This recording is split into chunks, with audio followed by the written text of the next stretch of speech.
आज हम लोग बात कर रहे हैं के बारे में जो इंडियन पॉलिटिशियन है और एक पॉलिटिकल पार्टी आम आदमी पार्टी के मेंबर भी है। वो पार्टी की तरफ से मेंबर ऑफ पार्लियामेंट चुने गए हैं और राज्यसभा में है जिसको हम upper house of Indian parliament भी कहते हैं। वह पंजाब लेजिस्लेटिव असेंबली से राज्यसभा में चुने गए हैं। वह पेशे से चार्टर्ड अकाउंटेंट भी है। उन्होंने हाल ही में 2 मुद्दे उठाए थे राज्यसभा में जो आज आजकल के सामाजिक मुद्दों में से है। पहला था पेड पैटर्निटी लीव लॉ और दूसरा था मोबाइल डाटा रोल ओवर। जैसे मुद्दों को राज्य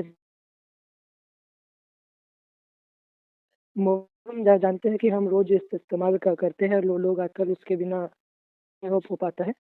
अधिकतर लोग का काम नहीं हो पाता है। तो वह सवाल पूछते हैं टेलीकॉम कंपनी से कि जो अनयूज डाटा है जो हम यूज करते हैं, हाँ, के पैसे देने के बाद भी वो एक्सपायरी हो जाता है।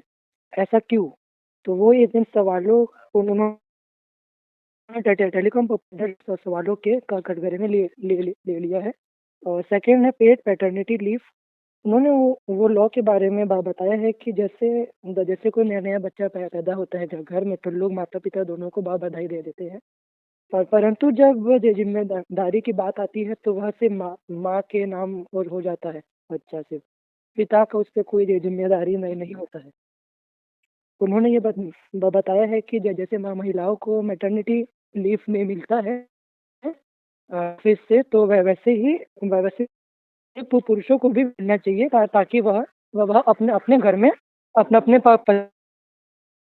बच्चे की देखभाल कर सके। और माता पिता दोनों की जिम्मेदारी होती है। बच्चे की देखभाल करना वैसे भी माता पिता दोनों की जिम्मेदारी होती है। तो वह इन मुद्दों को तो उठाकर वह कहना चाह रहे हैं कि आजकल के सामाजिक मुद्दों में लोगों को बहुत कठिनाई हो रही है और लोगों का जीवन का कठिन हो रहा है। इस मुद्दों से वह जो जनता की बात है वह राज्यसभा में पेश कर रहे हैं ताकि इसके ऊपर भी काम हो सके और ये सब लॉ प्रस्ताव भी हो सके।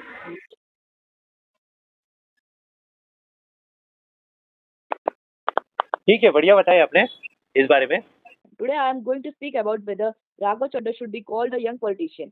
The simple answer is yes. Raghav Chadha is definitely a young politician. He entered politics at a very young age and became successful quickly. Compared to many senior leaders in India, he represents the younger generation. He is a member of Aam Aadmi Party and has played an important role in its growth. His confidence, communication skills, and modern thinking make him stand out. Many young people relate to him because he talks about current issues like education, jobs, and corruption. Being a young politician is not just about age, it is also about mindset.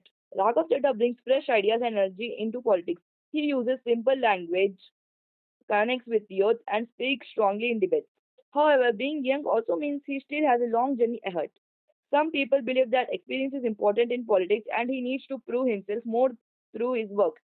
In my opinion, we should call him a young politician because he truly represents youth in politics youth in politics. But at the same time, he must continue working hard to become a great and experienced leader in the future.